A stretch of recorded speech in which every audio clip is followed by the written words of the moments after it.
Hello friends, એ અભ્યાસ the learning એપમાં આપનું સ્વાગત છે. કાલે તમારું બેન્કિંગનું પેપર છે, FY બીકોમ સેમ 1નું. તો ફ્રેન્ડ્સ, બેન્કિંગના જે આઈએમપી મહત્ત્વના ક્વેશ્ચન લાગે ને એનું લિસ્ટ ઓલરેડી યુટ્યુબ પર અપલોડ છે. કે એવો એક વિડીયો ઓલરેડી આપ્યો જ છે તમને કે જેની અંદર ટૂંકા ક્વેશ્ચનોના મહત્ત્વના ક્વેશ્ચનોનું લિસ્ટ, પછી લોંગ ક્વેશ્ચનો માટેના મહત્ત્વના ક્વેશ્ચનોનું લિસ્ટ, એની સિવાય તમારે જે ટૂંક નોંધ પૂછાય છે તે એની પણ આઈએમપી જે મહત્ત્વના લાગે એવા ક્વેશ્ચનનું લિસ્ટ તમને ઓલરેડી એક્ઝામ પહેલાં જ આપી દેવામાં આવેલું. આઈ હોપ કે એ લિસ્ટ તમને મળી ગયું હશે અને એની સાથે સાથે તમે એટલા ક્વેશ્ચન તો ભારપૂર્વક કરી જ ચૂક્યા હશો. હવે આ વિડીયોની અંદર છે ને કાલે તમારું પેપર છે, તો આજે આપણે કેટલાક ક્વેશ્ચનોનું રિવિઝન કરીશું કે જે તમને ફાસ્ટ ટ્રેક રીતે રિવાઇઝ કરવાની ટ્રાય કરીશું. તો સ્ટાર્ટ કરીએ રિવિઝન વિડીયો આપણો. એમાં દરેક ચેપ્ટર વાઇઝ જે પણ મહત્ત્વના ક્વેશ્ચન લાગે એવું હોય કે તો પછી થોડા અટપટા લાગે એવા ક્વેશ્ચન હોય તેવા ક્વેશ્ચનને આપણે આ વિડીયોમાં રિવાઇઝ કરીશું. અને આ જે ક્વેશ્ચન છે ને એ પાસ્ટ પેપરમાં, એક્ઝામ પેપરમાં જે રિપીટેડલી પૂછાતા હોય છે એવા ક્વેશ્ચનો મેં લીધેલા છે. તો થોડો વિડીયો ધ્યાનપૂર્વક જોજો કે કાલે બની શકે આમાંથી કોઈક ક્વેશ્ચન આવે તો તમે સારી રીતે અટેન્ડ કરી શકો. સ્ટાર્ટ કરીએ આપણે પહેલા ચેપ્ટરથી. પહેલું ચેપ્ટર તમારું છે જે વેપારી બેંકોના પ્રકાર અને કાર્યો, તેના ક્વેશ્ચનો જોઈએ. તો એમાં પહેલું ક્વેશ્ચન, બેન્કિંગનો અર્થ સમજાવો. જો તમે જોઈ શકો છો કે અહીંયા આગળ ઓક્ટોબર 2004, 2005, 2009 અને એની સિવાય પણ રિપીટેડલી પૂછાતો આ ક્વેશ્ચન છે. તો આપણે સ્ટાર્ટ કરીએ. બેન્કિંગનો અર્થ સમજાવો કે બેન્કિંગની વ્યાખ્યા લખો, એવું પણ તમને પૂછાઈ શકે છે. ફ્રેન્ડ્સ, બેંક એટલે શું એને આપણે જનરલી બધાને ખ્યાલ જ હોય છે, પરંતુ આપણે બેન્કિંગ લેંગ્વેજમાં વ્યવસ્થિત શબ્દોનો યુઝ કરીને એની ડેફિનેશન આપવાની છે. તો આપણે કઈ રીતે લખીશું તે જોઈએ. કે બેંક એ એવી એક કંપની છે, એક પ્રકારની સંસ્થા કે કંપની કહી શકાય ને. તો બેંક એક એવા પ્રકારની કંપની છે કે જે ઋણ આપવા અને મૂડીરોકાણ કરવા કે અન્ય જગ્યાએ, બેંક તો છે એની સિવાય બીજી કોઈક જગ્યાએ કોઈકને પૈસાની જરૂર હોય તો એમને પૈસા ઓછીને આપવા માટે, અથવા તો પછી કોઈ પણ જગ્યાએ XYZ સંસ્થાની અંદર મૂડીરોકાણ કરવા માટે એની પાસે નાણાં તો જોઈશે ને, પૈસા તો જોઈશે ને. તો એ શું કરે છે કે લોકો પાસેથી થાપણો સ્વીકારે છે. જેમ કે બાંધી મુદત, ફિક્સ ડિપોઝિટ રૂપે એ લોકો પાસેથી પૈસા લે છે. એની સિવાય બચત ખાતું, ચાલુ ખાતું, એવી રીતના વિવિધ પ્રકારના અકાઉન્ટ ખોલે છે લોકોના અને એની દ્વારા એ પૈસા લે છે, એટલે કે થાપણો મેળવે છે. અને એ થાપણોને શું કરે છે, અન્ય જગ્યાએ મૂડીરોકાણ કરે છે અથવા તો પછી જેને પણ જરૂર હોય તેને આપે છે. એટલા માટે શું થયું, બે લાઈન બની ગઈ. એકદમ ઇઝી લાઈન છે કે બેંક એ એવી એક કંપની છે કે જે ઋણ આપવા અને મૂડીરોકાણ કરવા માટે લોકો પાસેથી થાપણો સ્વીકારે છે, થાપણો રૂપે નાણાં સ્વીકારે છે, જે માંગણી થયેલ કે અન્ય રીતે ચેક દ્વારા કે આદેશ વગેરે દ્વારા પરત કરે છે. હવે લોકો પાસેથી વિવિધ સ્વરૂપે પૈસા તો એને સ્વીકાર્યા, થાપણો, નાણાં તો સ્વીકાર્યા, પરંતુ જ્યારે એ જે લોકોએ એમાં પૈસા મૂક્યા છે બેંકની અંદર, એ લોકો પાછા તો માંગશે જ ને. તો જ્યારે પણ પાછા માંગશે આદેશ દ્વારા, ચેક દ્વારા કે XYZ કંઈ પણ રીતે જ્યારે પણ એ લોકો પૈસા પાછા માંગશે ત્યારે એ પૈસા, એ થાપણો પરત કરી દેવામાં આવશે. એટલે ફરી એકવાર આપણે કહીએ તો બેંકની ડેફિનેશન શું આવશે, 3 લાઈન છે મુખ્યત્વે. પહેલું શું કે બેંક એક એવી કંપની છે કે, બીજુંમાં શું કહે છે કે જે ઋણ આપવા અને મૂડીરોકાણ કરવા માટે લોકો પાસેથી નાણાં સ્વીકારે છે અને જ્યારે એ પૈસાનું માંગણી થાય ત્યારે કે અન્ય રીતે ચેક દ્વારા, ડ્રાફ્ટ દ્વારા જ્યારે પણ એ પૈસાની માંગણી કરવામાં આવે ત્યારે એ પૈસા પરત કરવામાં આવશે જે લોકો પાસેથી લીધા હતા તે. એકદમ ઇઝી ડેફિનેશન છે. જો 2 માર્ક્સમાં આ ક્વેશ્ચન પૂછાઈ શકે છે તો એકદમ ઇઝી ડેફિનેશન છે કે જે તમે લખીને કમ્પ્લીટલી 2 માર્ક્સ લઈ શકો છો. આપણે એકવાર વાંચીએ કે બેંકનો અર્થ તમારી બુકમાં કઈ રીતે આપવામાં આવ્યો છે. 1949ના ભારતીય બેન્કિંગ કંપનીઝ એક્ટ મુજબ બેન્કિંગ એ એવી કંપની છે જે ઋણ, કરજ આપવા અથવા મૂડીરોકાણ કરવા માટે લોકોની પાસેથી થાપણો સ્વરૂપે નાણાં સ્વીકારે છે અને જે માંગણી થયેલ કે અન્ય રીતે ચેક, ડ્રાફ્ટ કે આદેશ વગેરે દ્વારા તે પરત કરવાના હોય છે. નેક્સ્ટ ક્વેશ્ચન જોઈએ. ભારતીય વેપારી બેન્કો મુખ્ય કઈ 3 રીતો દ્વારા થાપણો મેળવે છે? હવે જે પણ કંઈક બેન્કિંગ સંસ્થાઓ ચાલી રહી છે, આપણી ત્યાં વિવિધ પ્રકારની ઘણી બધી બેન્કો છે, તો એ બેન્કો મુખ્યત્વે કઈ રીતે એમની પાસે પૈસા આવે છે, મુખ્યત્વે કઈ રીતે એ લોકો નાણાં મેળવે છે લોકો પાસેથી, તો એમાં 3 વેપારી બેન્કો વિશે અહીં પૂછે છે. તો મુખ્યત્વે અહીંયા 3 રીત આવશે કે પહેલું તો ફિક્સ ડિપોઝિટ દ્વારા, કે જે પણ કંઈક વિવિધ પ્રકારના બેંકમાં ખાતા ખોલાવવામાં આવ્યા છે તો ઘણા એવા અકાઉન્ટ હશે કે ફિક્સ ડિપોઝિટ હશે, એને આપણે શું કહીએ છીએ, બાંધી મુદતનું ખાતું. તો બાંધી મુદતનું ખાતું કોઈ પણ ગ્રાહક ખોલાવે તો ફિક્સ ડિપોઝિટ તરીકે અમુક અમાઉન્ટ એ જે તે બેંકમાં મૂકશે, તો એ દ્વારા એમની પાસે નાણાં આવ્યા. પછી બીજું શું છે, ચાલુ ખાતું, કે ચાલુ થાપણ, કે આપણે શું કહેવાય કે કરંટ અકાઉન્ટ, રોજબરોજના વ્યવહાર કરવા માટે જે પણ વેપારીઓ ખાતું ખોલાવતા હોય છે એ ચાલુ થાપણો મૂકવા માટે ચાલુ ખાતું ખોલાવતા હોય છે, તો એ ચાલુ થાપણો દ્વારા પૈસા મેળવે છે. પછી ત્રીજું બચત ખાતું, ત્રીજું છે બચત ખાતું, કે બચત ખાતું કે સેવિંગ અકાઉન્ટ કહીએ છીએ. એટલે મુખ્યત્વે 3 રીતે થાપણો સ્વીકારે છે. આપણે આન્સર એકવાર રીડ કરી લઈએ. ભારતીય વેપારી બેન્કો જે થાપણો સ્વીકારે છે તે સામાન્ય રીતે 3 પ્રકારની છે. એક છે બાંધી મુદતની થાપણો, બીજી છે બચત થાપણો અને ત્રીજી છે ચાલુ થાપણો. નેક્સ્ટ આપણે જે જોવાના છે એ ક્વેશ્ચન કે એ કોન્સેપ્ટ છે લિયનનો અધિકારની વ્યાખ્યા આપો. ફ્રેન્ડ્સ, આ લિયનનો અધિકાર એટલે શું તે પહેલાં આપણે સમજીએ કે લિયન એટલે જનરલી છે શું. હવે એક એક્ઝામ્પલ તમને આપું લિયનનો કોન્સેપ્ટ એકદમ ઇઝીલી યાદ રાખવા કે સમજવા માટે, કે ધારો કે આ તમે છો અને તમે મને પૈસા આપેલા છે.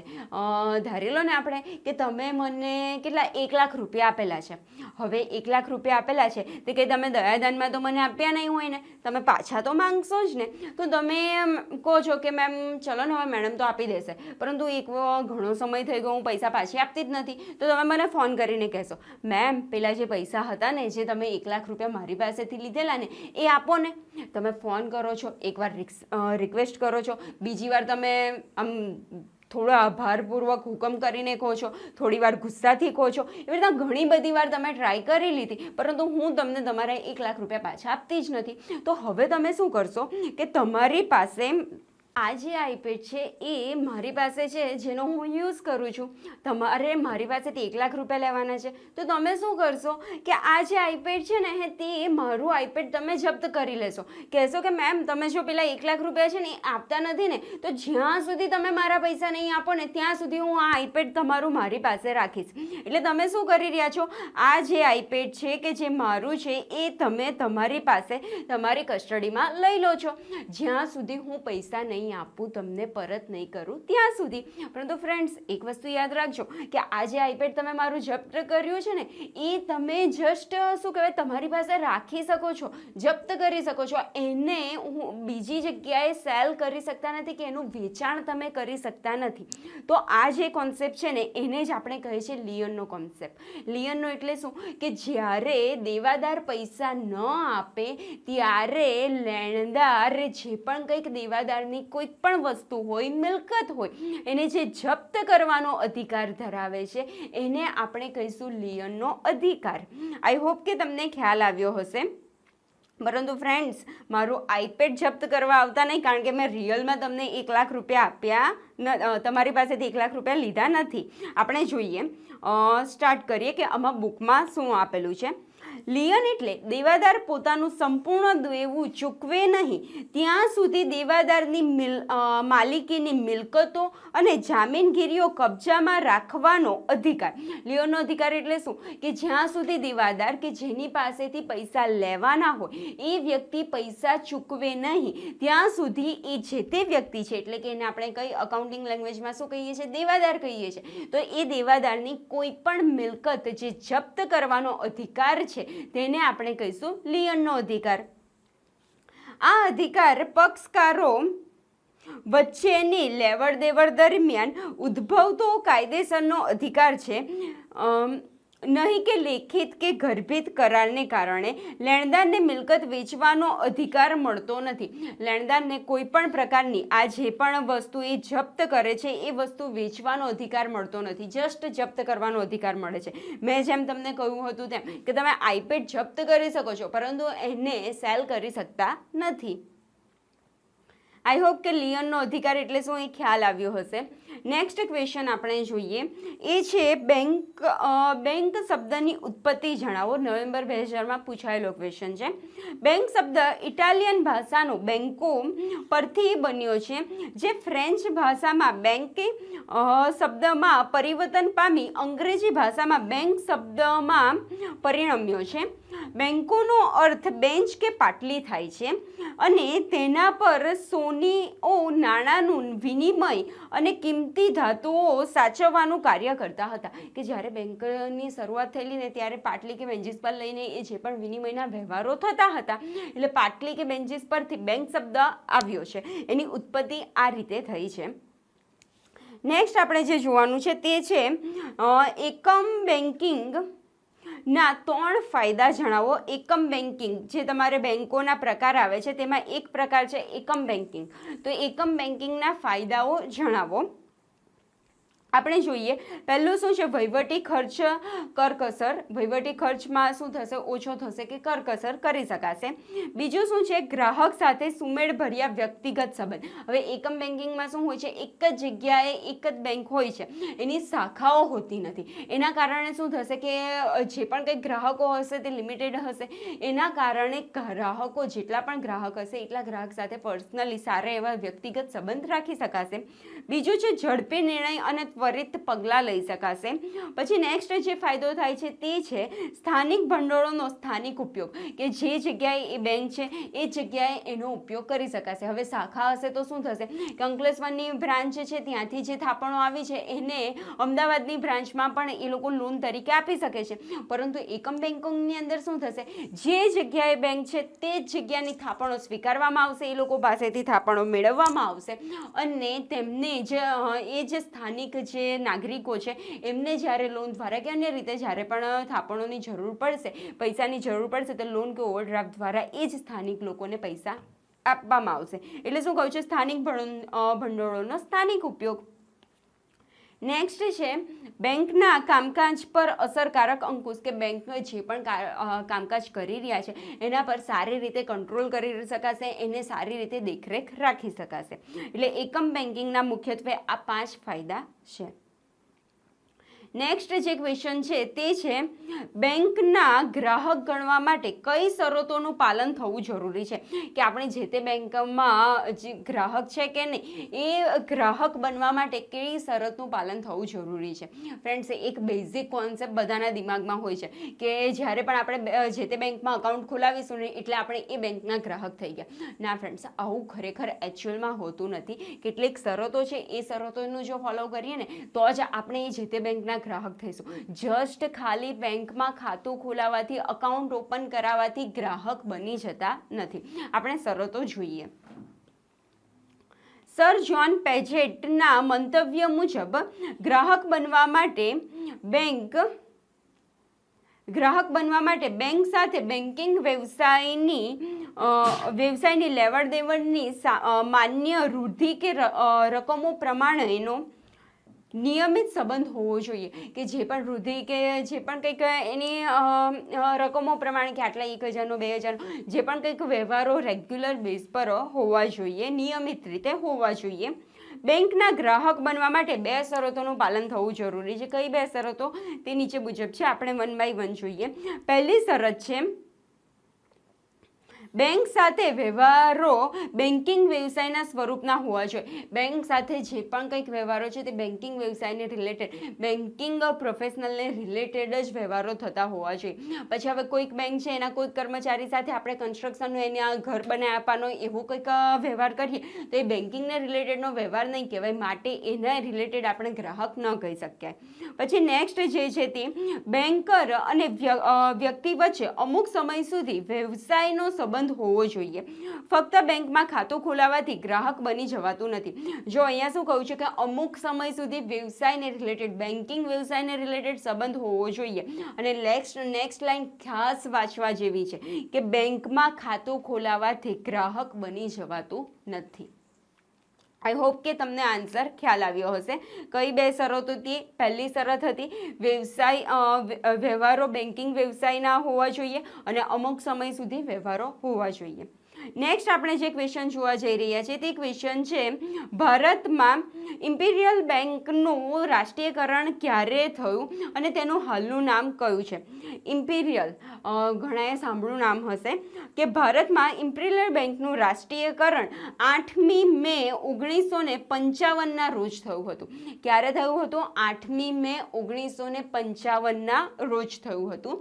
તે હાલમાં સ્ટેટ બેંક ઓફ ઇન્ડિયા તરીકે ઓળખાય છે, જે આપણે એસબીઆઈ અત્યારે કહીએ છીએ. એસબીઆઈથી તો બધા વાકેફ હશો, અત્યારે બધાને ક્લિક થઈ ગયો હશે. પરંતુ એસબીઆઈનું પહેલાં કયું નામ હતું? ઇમ્પિરિયલ બેંક નામ હતું કે જેનું રાષ્ટ્રીયકરણ કરીને state bank of India SBI કરવામાં આવ્યું છે. 1 જુલાઈ 1955થી સ્ટેટ બેંકની કામગીરી શરૂ થઈ હતી. કામગીરી 1 જુલાઈથી સ્ટાર્ટ થઈ હતી, પરંતુ એનું રાષ્ટ્રીયકરણ ક્યારે થયું હતું? 8 મે. નેક્સ્ટ આપણે જે ક્વેશ્ચન જોવાના છે તે છે બેંકોના પ્રકારની માત્ર યાદી આપો. વેપારી બેંકોના પ્રકાર જણાવો. 2016માં પૂછાયેલો ક્વેશ્ચન છે. વેપારી બેંકોના પ્રકારની યાદી નીચે મુજબ છે. પહેલું છે શિડ્યુલ બેંક, અનુસૂચિત બેંક પણ કહેવાય છે. પછી બીજું એની જે સામે કયું આવે? બિન અનુસૂચિત બેંક કે નોન શિડ્યુલ બેંક. એક શું? શિડ્યુલ બેંક, બીજી નોન શિડ્યુલ બેંક. પછી બીજું છે એકમ પદ્ધતિની બેંકો અને શાખા પદ્ધતિની બેંકો. જે હમણાં જ આપણે એકમ પદ્ધતિની બેંકોના ફાયદા જોઈ ગયા ને તે જ. તો એકમ પદ્ધતિની બેંકો કે કોઈ એક જ જગ્યાએ જે બેંક હોય કે એની જે વિવિધ પ્રકારની શાખાઓ ન હોય તેને આપણે કહીશું એકમ પદ્ધતિની બેંકો, કે સ્થાનિક એક જ જગ્યાએ જે જગ્યા પર હોય તે જ જગ્યા પૂરતી સીમિત હોય. બીજું શું છે એની સામે? શાખા બેંકો, કે એક કરતાં વધુ શાખાઓ હોય અલગ અલગ સ્થળે, તેને આપણે કહીશું શાખા બેંકો. પછી ત્રીજો જે પ્રકાર છે તે છે ડિપોઝિટ બેંકો અને ઔદ્યોગિક બેંકો. નેક્સ્ટ આપણે જે ક્વેશ્ચન જોવાના છે તે છે બેંકોના પ્રણાલીગત મુખ્ય કાર્યોની માત્ર યાદી આપો. પ્રણાલીગત મુખ્ય કાર્યો કયા કયા છે તે? પહેલું કાર્ય છે થાપણો સ્વીકારવાનું, કે વિવિધ રીતે એ લોકો પાસેથી, ગ્રાહકો પાસેથી થાપણો સ્વીકારે છે. કઈ કઈ રીતે તે આપણે જોઈ ગયા હતા. પહેલું કે બચત ખાતા દ્વારા, બાંધી મુદત ખાતા દ્વારા, પછી બાંધી મુદતની થાપણો કહેવાય, ને ત્રીજું છે ચાલુ થાપણો.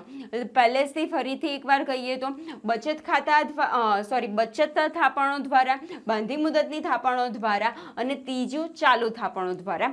પછી શું કહેવાય? થાપણો તો એને લઈ લીધી, એટલે વિવિધ માધ્યમ દ્વારા પૈસા, નાણાં તો મેળવી લીધા, પરંતુ એ પૈસા શું એના લોકરમાં મૂકી રાખશે? ના, લોકરમાં નહીં મૂકી રાખે, એને બીજી અન્ય જગ્યાએ નાણાંનું ધિરાણ કરશે.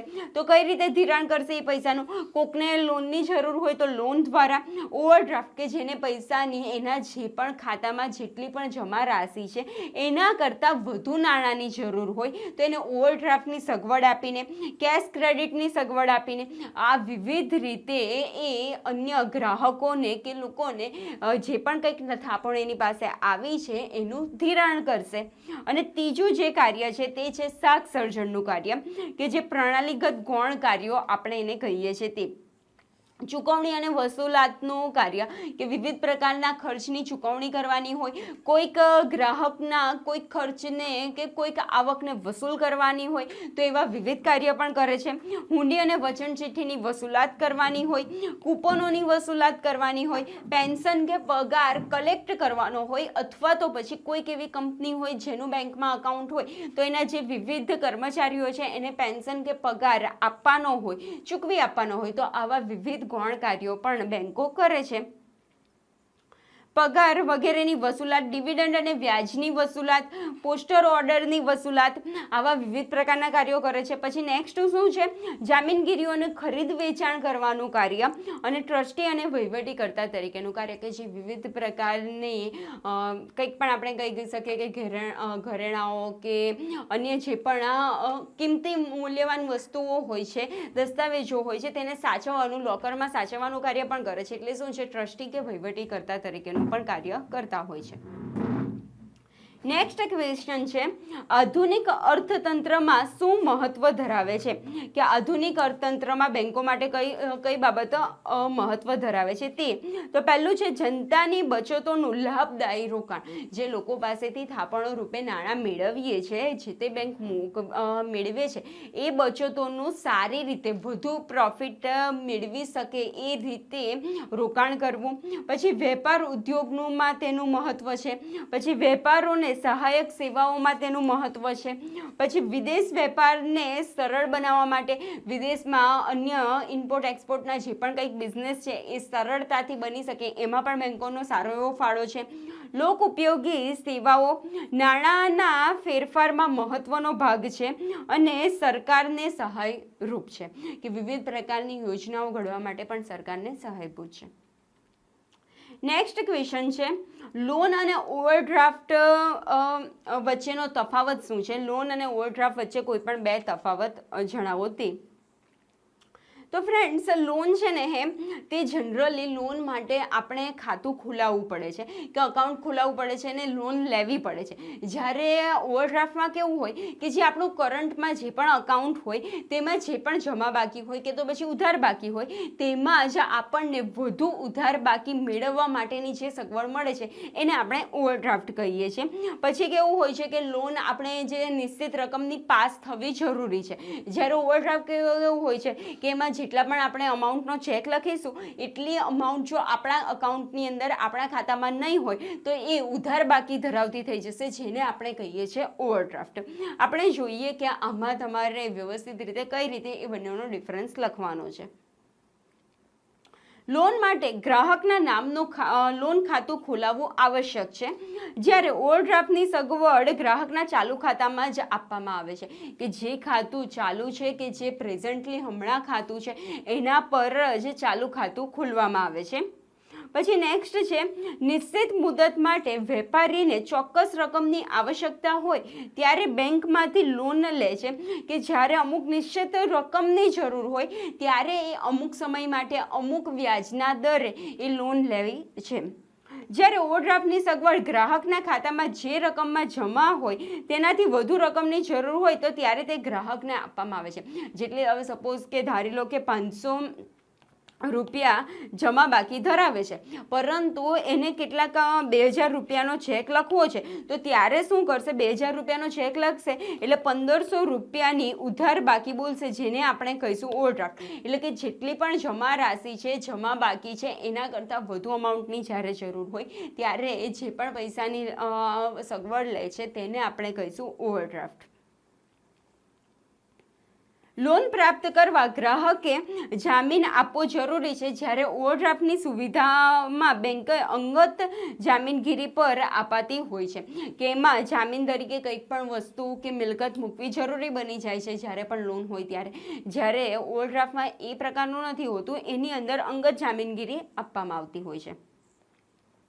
નેક્સ્ટ છે એમ કે બેંક મંજૂર કરેલ લોનની સંપૂર્ણ રકમ ગ્રાહકના ખાતે જમા રાખવામાં આવે છે, જ્યારે ઓવરડ્રાફ્ટમાં ચાલુ ખાતામાંથી વધારાના નાણાં ખાતેદારની અંગત જામીનગીરી ઉપર ઉપાડવાની છૂટ મળે છે.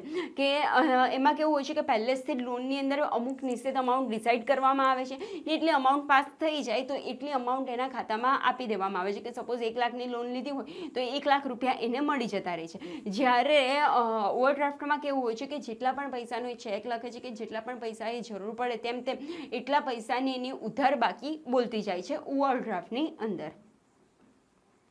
નેક્સ્ટ જે ક્વેશ્ચન છે એ છે એકમ બેન્કિંગ અને શાખ બેન્કિંગ એટલે શું.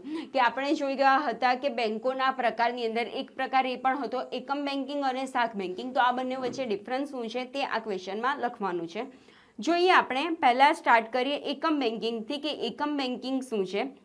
જ્યારે કોઈ પણ બેંક અમુક નિશ્ચિત સ્થળે પોતાની ઓફિસ ખોલીને બેન્કિંગ અંગેનો ધંધો કરે ત્યારે તો તેને એકમ બેન્કિંગના નામે ઓળખવામાં આવે છે. મેં પહેલાં કહ્યું તેમ કે કોઈ એક જ સ્થળે જ્યારે પણ બેંકની ઓફિસ ખોલે અને માત્ર એ સ્થળ પૂરતું પોતાનું કાર્યકાજ સીમિત રાખે અને એ સ્થળ પૂરતી જે બેન્કિંગ હોય તો એને આપણે કહીશું એકમ બેન્કિંગ. એકમ બેન્કિંગની કોઈ શાખા હોતી નથી. આવી બેન્કો એક જ વિસ્તારમાં એક જ ઓફિસ ખોલીને તે ધંધો કરતી હોય છે. કે આવી બેન્કિંગ કેવું હોય છે, માત્ર એક જ જગ્યાએ જે પણ જગ્યાએ એ ઓફિસ ખોલે છે એ જગ્યાએ આ બેન્કિંગનું કાર્યકાજ કરતી હોય છે. તેથી તેને એકમ બેન્કિંગની પ્રથા કહેવામાં આવે છે. આવી બેન્કોનું કાર્યક્ષેત્ર ખૂબ જ મર્યાદિત હોય છે, કારણ કે જે સ્થળે એને પોતાની ઓફિસ ખોલી હોય ને માત્ર એ સ્થળ પૂરતું જ એનું કામકાજ હોય છે, અન્ય કોઈ સ્થળ પૂરતું, કેમ કે એવી કોઈ શાખા હોતી નથી માટે અન્ય કોઈ સ્થળ પૂરતું કામકાજ હોતું નથી. એટલે આનું જે કાર્યક્ષેત્ર હોય છે તે ખૂબ જ મર્યાદિત હોય છે. કાર્યક્ષમ સંચાલન અને ઝડપી નિર્ણય એ એકમ બેન્કિંગ પ્રથાના પાયાના લાભો છે.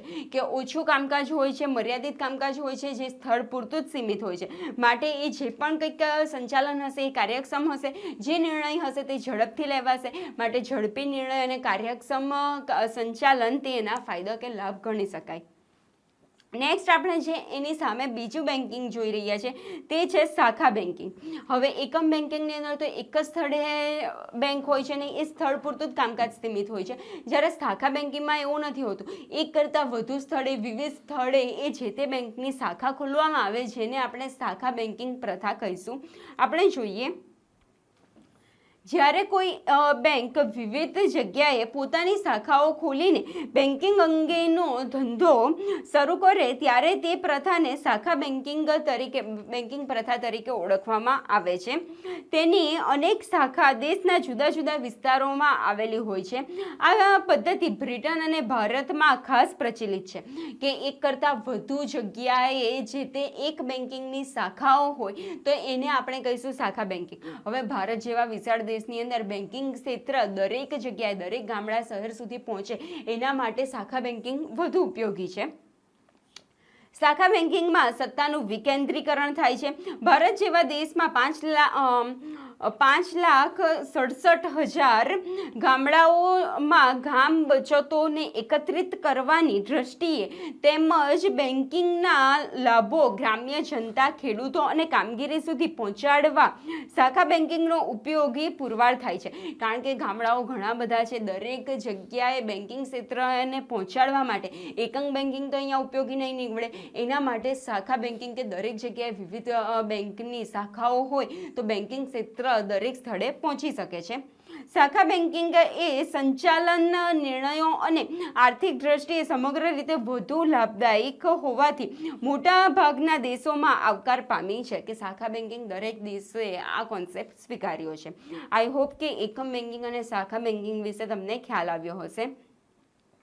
હવે નેક્સ્ટ જે આપણે જોવા જઈ રહ્યા છે તે છે બેન્કરની બેલી તરીકેની ફરજો. ફરજ સમજાવો કે બેન્કરની બેલી તરીકેની. ફ્રેન્ડ્સ, પહેલાં બેલી તરીકેનું એટલે શું, એટલે કે બેલમેન્ટ એટલે શું ને તેનો કોન્સેપ્ટ સમજીએ કે બેલમેન્ટ એકચ્યુઅલમાં છે શું. હવે એક એક્ઝામ્પલ આપો કે બેલમેન્ટ શું છે. કે ફ્રેન્ડ્સ, ધારી લો કે તમારી પાસે એક મસ્ત સ્પોર્ટ બાઇક છે.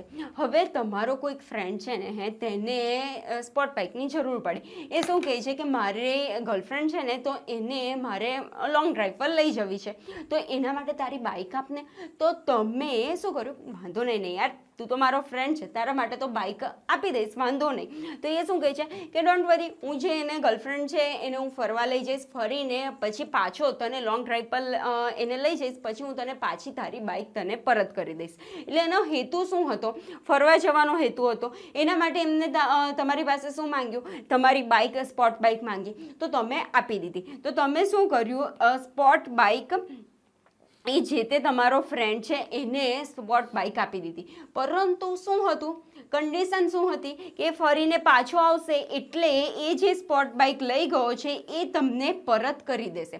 એટલે કોઈક નિશ્ચિત હેતુ માટે જ્યારે કોઈક એક વ્યક્તિ બીજા વ્યક્તિને કોઈક વસ્તુ આપે અને એ જે હેતુ માટે એને લીધો હોય એ હેતુ પૂરો થઈ જાય અને ત્યારબાદ એ વસ્તુ પરત આપવામાં આવે તો એને આપણે કહીશું બેલમેન્ટ. પરંતુ ફ્રેન્ડ્સ, આમાં એક વસ્તુ ધ્યાન રાખજો કે જ્યારે તમે તમારા ફ્રેન્ડને બાઇક આપી તો બાઇકની માલિકી એની થઈ ગઈ? ના ફ્રેન્ડ્સ, બાઇકની માલિકી એની નથી થતી, જસ્ટ કસ્ટડી એની પાસે ગઈ છે અને એ હેતુ પૂરો થઈ જશે પછી એ તમને પરત કરી જ દેવાનો છે. તો આને આપણે કહીશું બેલમેન્ટ. આઈ હોપ કે તમને આ એક્ઝામ્પલ દ્વારા ખ્યાલ આવ્યો હશે. આપણે બેલમેન્ટનો કોન્સેપ્ટ તમારી બુકમાં જે આપ્યો છે ને એ થોડો વાંચીએ એટલે તમને વધુ ખ્યાલ આવશે. આ એક્ઝામ્પલને તમારા જે પણ બુકમાં વાંચ્યું છું એની સાથે કનેક્ટ કરવાની ટ્રાય કરજો. જોઈએ આપણે ભારતમાં કરાર ધારાની કલમ 148માં બેલમેન્ટની વ્યાખ્યા નીચે પ્રમાણે આપવામાં આવી છે. કોઈ એક વ્યક્તિ બીજા વ્યક્તિને કોઈ હેતુ માટે માલ એવા કરારથી સુપ્રત કરે કે શું કોઈ એક વ્યક્તિ બીજા વ્યક્તિને કોઈ નિશ્ચિત હેતુ માટે માલ સામગ્રી એને સુપ્રત કરે કે જ્યારે તે હેતુ પરિપૂર્ણ થશે, કે જ્યારે પણ એ હેતુ પૂરો થશે. જો તમારા એક્ઝામ્પલની અંદર હેતુ શું હતો? નિશ્ચિત હેતુ કે જે પણ ગર્લફ્રેન્ડ છે એને લોંગ ડ્રાઈવ પર લઈ જવાનું, એ નિશ્ચિત હેતુ હતો. પછી આ બીજા સેન્ટેન્સમાં શું કહ્યું છે કે જ્યારે એ હેતુ પરિપૂર્ણ થશે, એટલે કે જ્યારે હેતુ કમ્પ્લીટ થઈ જશે, જ્યારે પેલો ગર્લફ્રેન્ડને ફેરવીને પાછો આવી જશે ત્યારે તે માલ પાછો આપવામાં આવશે, કે જે પણ બાઇક એ લઈ ગયો હતો તમારી પાસેથી એ બાઇક એ તમને પરત કરી દેશે. અથવા તો માલ સુપરત કરવાની સૂચના પ્રમાણે તેનો નિકાલ કરવામાં આવે તો તેને બેલમેન્ટ કહીશું. અથવા તો પછી શું કહેશે, તમે શું કહેશો કે તું જે બાઇક છે ને એ મને ના ઘરે ના આપી છે, તો મારા પપ્પા કંપનીએ ગયા છે ને તો એમને ત્યાં આપી દે છે. એટલે તમે જે પણ ઇન્સ્ટ્રક્શન આપશો એ ઇન્સ્ટ્રક્શન મુજબ એ બાઇકને એ જે તે જગ્યાએ આપશે અથવા તો પછી તમારા ઘરે આપી દેશે. તો એને શું થયું, આ જે કોન્ટ્રાક્ટ છે એને બેલમેન્ટ કહીશું આપણને. સિમ્પલ કહીએ તો કોઈક હેતુ માટે એક વ્યક્તિ બીજા વ્યક્તિને કોઈક માલ સામાન આપે છે અને એ હેતુ પૂરો થઈ જાય છે ત્યારે એ માલ સામાન પરત કરી દે છે અને તે દરમિયાન જ્યારે પણ જે પણ વ્યક્તિનો એકચ્યુઅલમાં એ જે માલિકી છે એ વ્યક્તિ જે પણ પ્રમાણે કહેશે એ પ્રમાણે માલ સામાન પરત કરવામાં આવશે. તો આને આપણે કહીશું બેલમેન્ટનો કોન્ટ્રાક્ટ. આઈ હોપ કે એક્ઝામ્પલ સાથે તમને આ બેલમેન્ટનો કોન્ટ્રાક્ટ કનેક્ટ થયો હશે. જે વ્યક્તિ માલ સુપ્રત કરે છે તેને બેલોર કહેવાય છે અને જેને માલ સુપ્રત કરવામાં આવે છે તેને બેલી કહેવામાં આવે છે.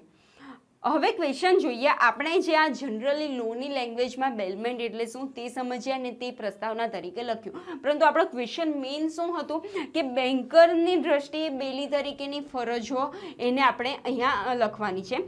તો આપણે એ જોઈએ કે જે રીતે તમારો ફ્રેન્ડ બાઇક લઈ ગયો હતો અને એ હેતુ પૂરો કર્યા બાદ તમને પરત કરી ચૂક્યો હતો, એ જ રીતે બેન્કર અને ગ્રાહક વચ્ચે શું હોય છે કે ગ્રાહકના જે દાગીના હોય છે, કિંમતી વસ્તુ હોય છે કે અન્ય XYZ કંઈક પણ માલ સામાન હોય છે તે ગ્રાહક બેન્કરને આપે છે.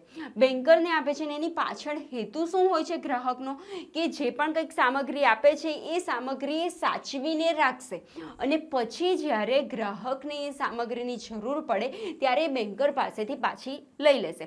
એટલે કે ગ્રાહકની જે પણ કંઈ દાગીના છે, માલ સામગ્રી, ઇમ્પોર્ટન્ટ વસ્તુઓ છે એ બેન્કર સાચવે છે અને જ્યારે પરત માંગે ત્યારે એ પરત કરી દે છે. પરંતુ આમાં એક વસ્તુ ફ્રેન્ડ્સ યાદ રાખજો કે જ્યારે પણ ગ્રાહક એની વસ્તુ બેન્કરને આપે છે ત્યારે બેન્કર માત્ર એ વસ્તુ સાચવે છે, એની માલિકી તો ગ્રાહકની જ ગણાશે. ભલે ને દાગીના બેન્કર પાસે પડ્યા હોય, બેંકના લોકરમાં પડ્યા હોય, બેંકની કસ્ટડીમાં હોય, છતાં પણ એ દાગીના તો ગ્રાહકના જ ગણાશે. આપણે વાંચીએ તમારી બુકમાં. જ્યારે ગ્રાહક કિંમતી દાગીનાઓ, ઝવેરાત, જામીનગીરીઓ અને મૂલ્યવાન મિલકતો બેન્કરને સાચવવા માટે આપે છે, હેતુ શું થયો અહીંયા ગાડી સાચવવાનો, ત્યારે બેલી તરીકેની ફરજ બજાવે છે. અહીં ફક્ત માલનો કબજો બદલાય છે, એટલે કે માત્ર કસ્ટડી ગ્રાહક પાસેથી બેન્કર પાસે આવે છે. વસ્તુની માલિકી ગ્રાહકની પોતાની જ રહે છે, એટલે વસ્તુનો માલિક તો ગ્રાહક જ રહે છે.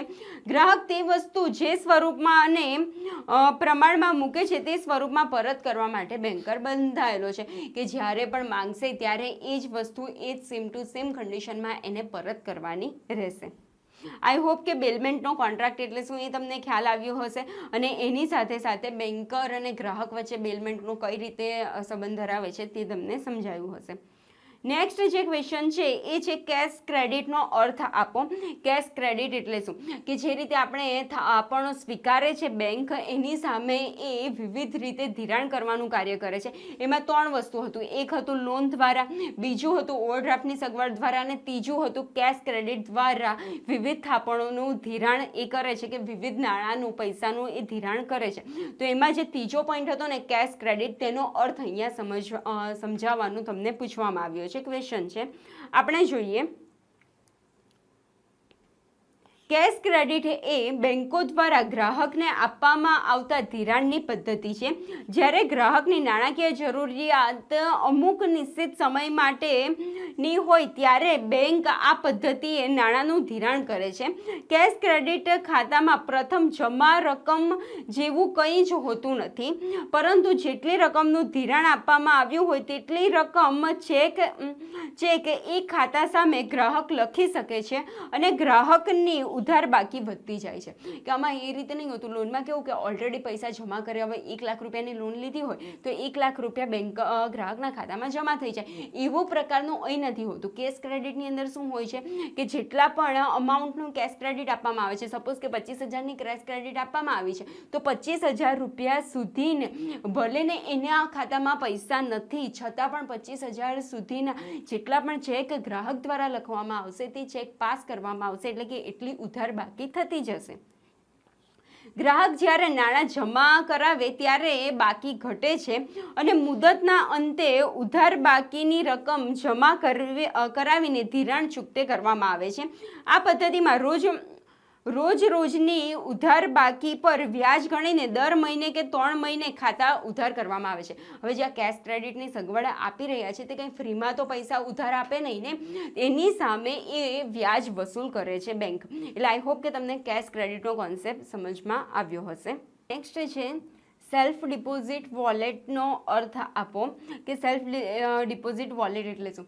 ફ્રેન્ડ્સ, બેઝિક કોન્સેપ્ટ તમને કહું તો લોકર હોય છે, કે જે પણ કોઈક બેંકની અંદર લોકર હોય છે ને એની ચાવી એ પ્રકારનું લોક એમાં હોય છે કે એમાં 2 ચાવી હોય, એક બેન્કર પાસે હોય અને એક ગ્રાહક પાસે હોય, અને બંનેની ચાવીનો યુઝ કર્યા બાદ જે પણ લોકર હશે એ ખોલશે. હવે જે પણ એ લોકરની અંદર ગ્રાહક હોય તે પોતાની કિંમતી વસ્તુઓ કે જે દસ્તાવેજો, ઇમ્પોર્ટન્ટ દસ્તાવેજો મૂકી શકે છે. એ જે સર્વિસ છે એને આપણે કહીએ છીએ સેલ્ફ ડિપોઝિટ વોલેટ. આપણે વાંચીએ. બેંકો તેમના ગ્રાહકોને સેલ્ફ ડિપોઝિટ વોલેટની સગવડો આપે છે, જેમાં આવતા લોકરો સામાન્ય રીતે બેંકના મજબૂત સુરક્ષિત ઓરડાઓમાં ગોઠવવામાં આવેલા હોય છે, અને તેથી ચોરી લૂંટ સામે સહી સલામતીની વ્યવસ્થા પૂરી પાડે છે. દરેક લોકરને અલગ અલગ નંબર આપવામાં આવે છે. દરેક ખાનાની 2 ચાવીઓને ખુલે તેવું તાળું બેસાડવામાં આવે છે. મેં કહ્યું તેમ કે એ પ્રકારનું લોક હોય છે કે જેમાં 2 ચાવી નાખો ને બંને ચાવી નાખો ને તો જ ખુલશે. જસ્ટ બેન્કરની ચાવી નાખવામાં આવશે અને ગ્રાહકની નહીં નાખવામાં આવે તો નહીં ખુલે. જસ્ટ ગ્રાહકની ચાવી યુઝ કરવામાં આવશે અને બેન્કરની યુઝ નહીં કરવામાં આવે તો પણ નહીં ખુલે. અને તેની એક ચાવી ગ્રાહકને આપવામાં આવે છે અને બીજી ચાવી બેંક પાસે રહે છે. ગ્રાહક આવું લોકર ભાડે રાખવા માંગતો હોય તો તેને ભાડે આપવામાં આવે છે. આમ ગ્રાહકની મિલકત અંગે ગુપ્તતા જાળવવાની સગવડ બેન્કર કરી આપે છે. કે આના દ્વારા શું રહેશે કે ગ્રાહકના જે પણ કંઈક વસ્તુઓ છે, મિલકત છે, દાગીનાઓ છે, તેની ગુપ્તતા પણ જળવાઈ રહેશે અને એ સેફ પણ રહેશે. એને આપણે કહીશું સેફ ડિપોઝિટ વોલેટ. નેક્સ્ટ જે ક્વેશ્ચન છે એ છે રિઝર્વ બેંકના ઉપદેશોની યાદી આપો. રિઝર્વ બેંકના ઉપદેશ કયા કયા છે તે. તો પહેલો ઉપદેશ છે કે દેશના બેન્કિંગ અને નાણાકીય ક્ષેત્રોનું નિયમન કરી યોગ્ય સંકલન સાધવું, કે દેશના જે પણ કંઈક વિવિધ બેન્કિંગ ક્ષેત્ર છે, ફાઇનાન્સ ક્ષેત્ર છે, તેને નિયમન કરવું. બીજું છે બેન્કિંગ ક્ષેત્રના વિકાસ અને નિયંત્રણ કરવા, કે જે પણ આપણે reserve bank of India RBI કહીએ તે જે પણ બેન્કિંગને રિલેટેડ નીતિ નિયમો હોય છે, ગાઈડલાઇન્સ હોય છે, તે બહાર પાડવાનું કાર્ય એ કરે છે. પછી દેશની નાણાકીય સંસ્થાઓનું સંચાલન કરવું, ફાઇનાન્શિયલ ઇન્સ્ટિટ્યૂટ જેટલી પણ છે તેનું સંચાલન કરવાનું. પછી દેશની આર્થિક નીતિ અને નાણાકીય નીતિઓની એકરૂપતા લાવવી, કે જે પણ વિવિધ પ્રકારની આર્થિક નીતિઓ હોય તે અને જે પણ વિવિધ પ્રકારની નાણાકીય નીતિઓ હોય તેને સારી રીતે વધુ સારી બનાવવી. પછી બેન્કોને શાક સર્જનની પ્રવૃત્તિઓને નિયમન કરવા માટે સરકારની બેંક તરીકે સરકારની બેન્કિંગ કામગીરી કરવા માટે પણ રિઝર્વ બેંક ઓફ ઇન્ડિયા જરૂરી છે. રાજ્યની બેંક તરીકે તેમજ દેશની બેન્કોની બેંક તરીકે કામ કરે છે, કે સર્વોપરી બેંક કઈ કહેવાય? રિઝર્વ બેંક ઓફ ઇન્ડિયા, કે એની ગાઈડલાઇન્સનું દરેક બેન્કોએ પાલન કરવાનું રહેશે. એટલે આ વિવિધ ઉદ્દેશ્યથી રિઝર્વ બેંક ઓફ ઇન્ડિયાની સ્થાપના કરવામાં આવી છે. હવે આપણે નેક્સ્ટ સેકન્ડ ચેપ્ટર જોઈશું. સેકન્ડ ચેપ્ટર છે ભારતના બેન્કિંગ માળખામાં સહકારી બેન્કોનું સ્થાન, કે સહકારી બેન્કોને રિલેટેડ આ ચેપ્ટર છે. આપણે સ્ટાર્ટ કરીએ એના ક્વેશ્ચનો. ભારતીય સહકારી બેન્કિંગનું માળખું કયા પ્રકારનું છે? તેના વિવિધ સ્તર પર રહેલી સંસ્થાના માત્ર નામ આપો, અથવા સહકારી બેન્કોના પ્રકારની માત્ર યાદીઓ આપો. આ ક્વેશ્ચન ઘણીવાર એક્ઝામમાં પૂછાઈ ગયો છે. તો એનું જે પણ માળખું છે એનું નામ આપવાનું છે, કે માળખું કયા પ્રકારનું છે. તો આપણને બધાને ખબર છે કે જે બેન્કિંગ માળખું છે સહકારી બેન્કોને રિલેટેડનું એ પિરામિડ ટાઈપ છે, એટલે કે આ ટાઈપનું પિરામિડ ટાઈપનું એ જે પણ સહકારી બેન્કો છે એનું માળખું છે, કે જેમાં ઉપર રાજ્ય સહકારી બેન્કો હોય છે, પછી અહીંયા નીચે વચગાળાની સહકારી બેન્કો હોય છે, અને ત્રીજે લાસ્ટમાં જિલ્લા કે પ્રાથમિક ધિરાણ સહકારી મંડળીઓ હોય છે. આપણે જોઈએ આન્સર વાંચીએ. ભારતીય સહકારી બેન્કિંગનું માળખું પિરામિડ આકારનું ત્રિસ્તરીય છે, જેમાં ટોચની સંસ્થા તરીકે રાજ્ય સહકારી બેન્કો, વચગાળાના સ્થળે જિલ્લા સહકારી બેન્કો અને પાયાની સંસ્થા તરીકે પ્રાથમિક ધિરાણ મંડળીઓ આવેલી છે. નેક્સ્ટ આપણે જે ક્વેશ્ચન જોવાના છે એ છે ભારતમાં સહકારી બેન્કિંગ માળખાના પ્રાથમિક સહકારી ધિરાણ મંડળીનું સ્થાન ક્યાં છે, અને વર્તમાનમાં આ મંડળીઓની નોંધણી કયા કાયદા હેઠળ કરવામાં આવી છે? તો જોઈએ આપણે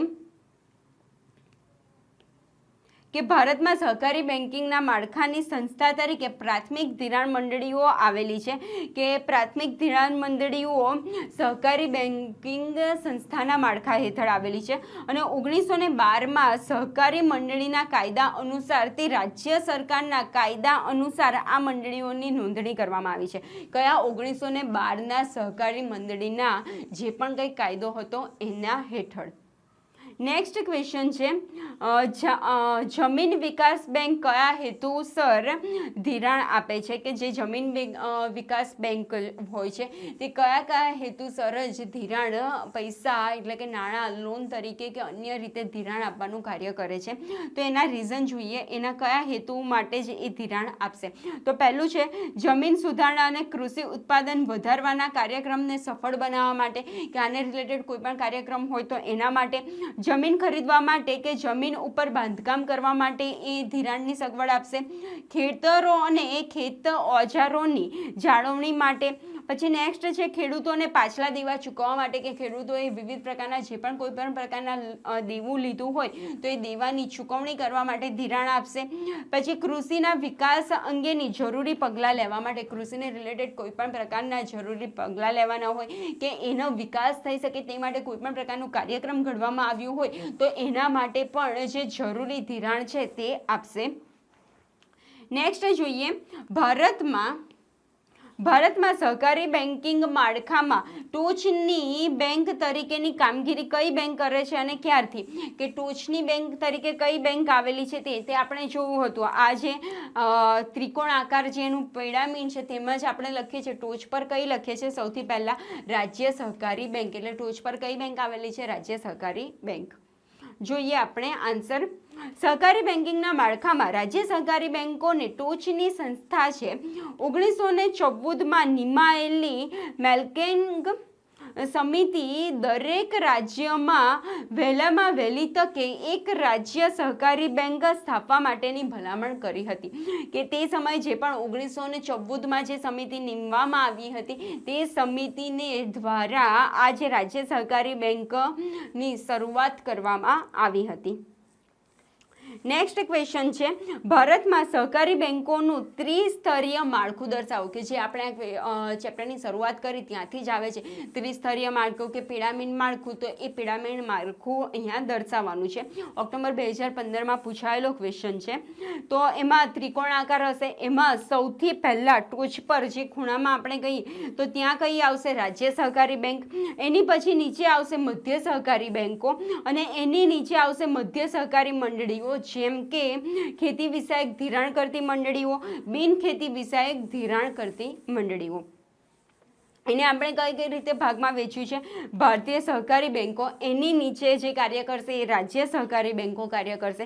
ત્યારબાદ નીચે આવશે જિલ્લા સહકારી બેંકો અને જિલ્લા સહકારી બેંકોની નીચે આવશે લાસ્ટ સ્તર પર પ્રાથમિક સહકારી મંડળીઓ. ઉપરયુક્ત માળખા પરથી કહી શકાય કે ટોચની સંસ્થા તરીકે રાજ્ય સહકારી બેંકો અને વચગાળાના સ્તર તરીકે જિલ્લા સહકારી બેંકો અને પાયાની સંસ્થા તરીકે પ્રાથમિક ધિરાણ મંડળીઓ આવેલી છે. નેક્સ્ટ ક્વેશ્ચન છે, સહકારી બેંકના અર્થ સમજાવો. કે આપણે જોયું કે આ ચેપ્ટરમાં જે સહકારી બેંકો તરીકેનું ચેપ્ટર છે એના કોન્સેપ્ટને રિલેટેડ ચેપ્ટર છે. તો એનો અર્થ શું થાય તે આપણે જોઈએ. સહકારી બેંકો એ નાના કદની બેંકો હોય છે કે જે સહકારી ક્ષેત્ર દ્વારા સંચાલિત હોય છે. ગ્રામ્ય અને શહેર એમ બંને ક્ષેત્રે કાર્યરત હોય છે, જેની નોંધણી કોઓપરેટિવ સોસાયટીના એક્ટ અન્વયે થાય છે. સહકારી બેંકોનો મુખ્ય ઉદ્દેશ નફો કમાવાનો હોતો નથી. સહકારી બેંકો ખેડૂતોને તેમજ નાના વેપારીઓને નાબાર્ડ અને સરકાર વગેરેની મદદથી ટૂંકા ગાળાનું ધિરાણ કરે છે. કે આ પ્રકારની જે પણ કંઈક બેંકો હોય, નાના કદની બેંકો કે જે નફો કમાવાના ઉદ્દેશથી સ્થાપવામાં નથી આવતી અને વિકાસના કાર્યો કરવા માટે ધિરાણ કરવાનું કાર્ય કરતી હોય છે, એવી બેંકોને આપણે કહીશું સહકારી બેંકો. સહકારી બેંકોના લક્ષણ જણાવો. નેક્સ્ટ ક્વેશ્ચન છે કે એના લક્ષણ શું છે?